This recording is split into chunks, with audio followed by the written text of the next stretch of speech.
Good morning friends, आपका स्वागत है मेरे यूट्यूब चैनल पॉलिटी जीके पर। आज हम आपको पढ़ाएंगे मूल अधिकार के आर्टिकल 19 क्या कहता है।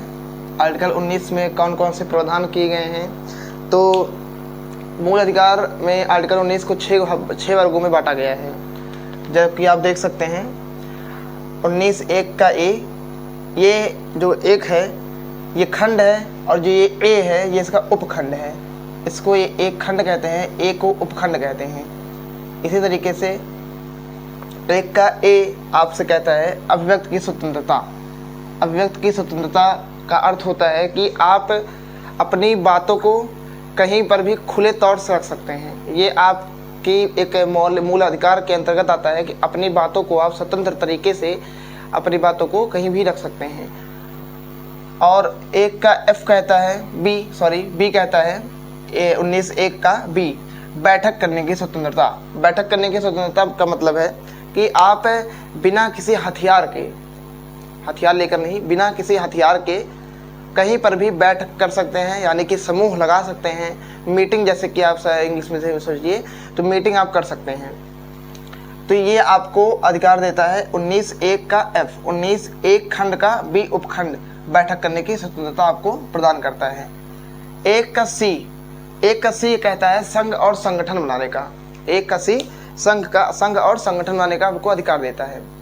तो एक का जो सी है वो संघ और संगठन बनाने का आपको अधिकार देता है। इसमें 97वें संविधान संशोधन के अंतर्गत इसको 2011 के माध्यम से सहकारी संगठन बनाया गया था। सहकारी संगठन 97वें संविधान संशोधन 97 संविधान संशोधन में 2011 में इसको सहकारी संगठन बनाया गया था। सहकारी संगठन का अर्थ होता है कि सिविल समाज। अब सिविल समाज क्या है इसको देख लीजिए।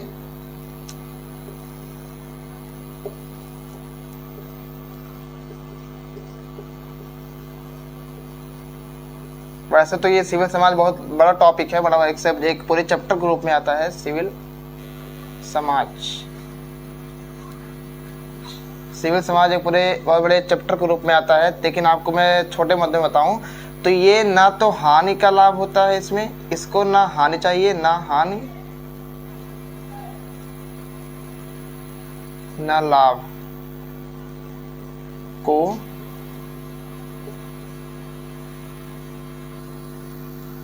ध्यान में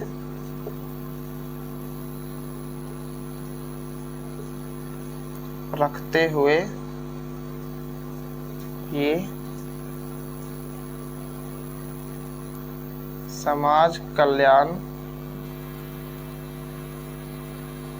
पर बल देता है। दोस्तों, सिविल समाज इसको कहते हैं जो सहकारी संगठन के अंतर्गत बनाया गया था। आपको बता रहा हूँ, जैसे कि मैं 97वें संविधान संशोधन 2011 के माध्यम से इसको बनाया गया था। ये सिविल समाज है और सिविल समाज के अंतर्गत ये ना हानि देखता है या ना लाभ देखता है, दोनों को बिना देखे ये समाज कल्याण में अपनी प्रमुख भूमिका निभाता है। तो इसको हम सिविल समाज कहते हैं। ये परिभाषा भी आप लिख सकते हैं एक तरीके से इसको। और चौथा आपका आता है 19 के खंड के 1 के डी उपखंड में आवागमन यानी कि भ्रमण की स्वतंत्रता। आप देश के नागरिक पूरे देश में कहीं पर भी भ्रमण कर सकते हैं, ये अभी आपकी स्वतंत्रता ही है। आवागमन की स्वतंत्रता आपको दी गई है इसमें। आपका एक का ई कहता है कहीं भी निवास करने की स्वतंत्रता। आप अपना मकान, घर या आप कहीं पर भी निवास कर सकते हैं। आप कहीं पर भी निवास कर सकते हैं, आप कहीं पर भी रह सकते हैं।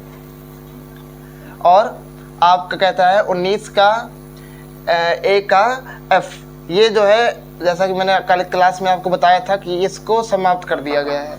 ये अब संविधान से हटा दिया गया है। ये संपत्ति का जो अधिकार है ये अब हमारा अधिकार नहीं है, मूल अधिकार से इसको हटा दिया गया है। बात करते हैं इसको, हम बाद में बात करेंगे क्यों हटाया गया, किस सेक्शन के अंतर्गत हटाया गया है। जैसा कि आपको मैंने बताया था और फिर मैं इसको डिटेल में बता दूंगा किसी दिन वीडियो में। इसमें देखिए एक का जी में व्यवसाय करने की स्वतंत्रता। व्यवसाय करने यानी कि आप अपना रोजगार, कोई भी आप दुकान खोलते हैं, कोई भी आप व्यवसाय करना चाहते हैं, फैक्ट्री चलाना चाहते हैं, मीटिंग करना चाहते हैं या कोई कंपनी खोलना चाहते हैं, तो उसमें आप जो है अपना व्यवसाय चालू कर सकते हैं ऑल इंडिया में कहीं पर भी, आपका ये मूल अधिकार है। तो ये रहे हमारे कुछ 19 के अंतर्गत जो हमारे 6 मौलिक अधिकार हैं, 19 के अंतर्गत, आर्टिकल 19 के अंतर्गत, उसको मैंने आपको बताया। अब बात आपसे मैं अगली वीडियो में करूंगा 20 से लेकर के 20 से 22 तक, 20 से 22 तक का जो है अगले वीडियो में आपको मैं इसके बारे में बताऊंगा कि ये क्या कहता है। और अभी तक के हमारे वीडियो में आपने ये देखा कि 19 से लेकर, मतलब जो 19 में है वो 6 जो है मूल अधिकार है उसको आपने देखा, ये सिविल समाज आपने देखा। तो इस पे आप अगर आपको अच्छा लगा हो वीडियो और आपको समझ में आया हो तो लाइक करिएगा, सब्सक्राइब करिएगा। ठीक है, थैंक यू।